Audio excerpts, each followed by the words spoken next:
The coach of the team never even acknowledged me. He never looked at me, never bothered to learn my name. I don't blame him, I guess. I was terrible. My knees were really bad at that time, and I had one of those brown knee braces with a hole in it on one knee and metal braces on the other because of my Osgood-Schlatter disease. I couldn't do anything. It hurt too much.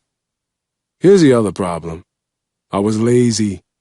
I liked to do it my way, and I didn't use my size. I just didn't know how to play mean. I was going at half speed, and everyone else was going 100 miles an hour. They had a junior varsity team, but I was too embarrassed to be on it. I came home and told my dad I got cut, and I thought he'd be really mad, but he said, "Go back up to the gym and keep working." I was crushed I didn't make that team. I pretended it was no big deal, but it was. I didn't cry, but I was devastated. I went into my room, looked at the ceiling, and said, "I'm never going to make it." I was really down on myself. After a while, I tried to put my own positive spin on it. I'm telling myself, maybe I'll be a DJ, maybe I'll be a rapper. But those were long shots, I knew that. Almost all of my friends made the team, which made it worse. I laughed it off, made a joke about the coach. I was still a funny guy, a great dancer. I was still JC, just cool. My father wouldn't let me quit. He had me play on the bass with the enlisted soldiers.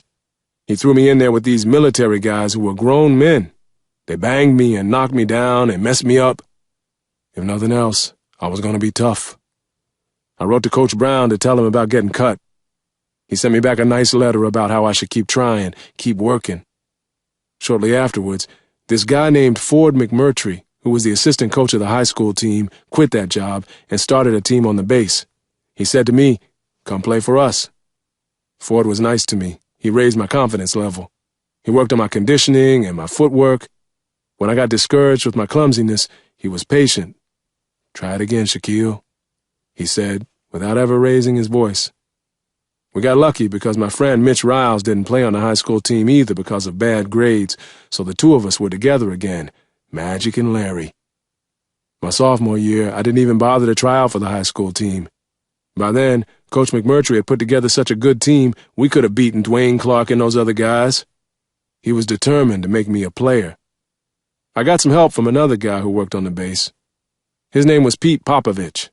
He was watching me in the gym one day and he said, "Why aren't you dunking the ball?" I told him, "I can't jump. It's my knees, I think. I just can't get off the ground."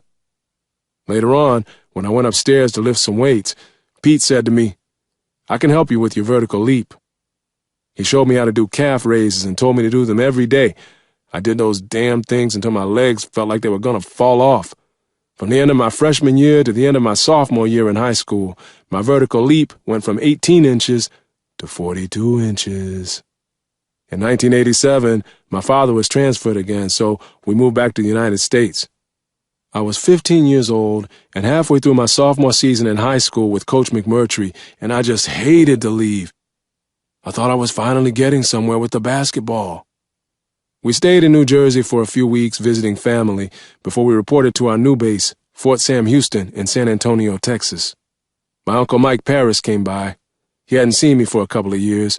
He took me to a park down in South Orange, New Jersey, to play some pickup. There weren't a whole lot of guys around, but there was this one fairly big dude who played a little one-on-one with me. His name was Mark Bryant. He later became a big star at Seton Hall and played 18 years in the NBA. I didn't have the skill that Mark had at that point, but now that I could jump, I held my own. Uncle Mike was impressed with how I improved. I could tell. Whenever we played before, he could shoot over me all day.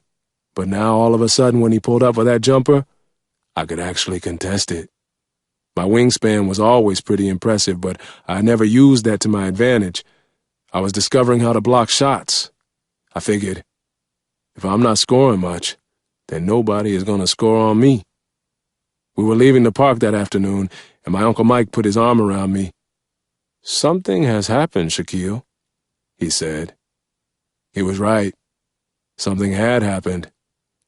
I was finally becoming a baller.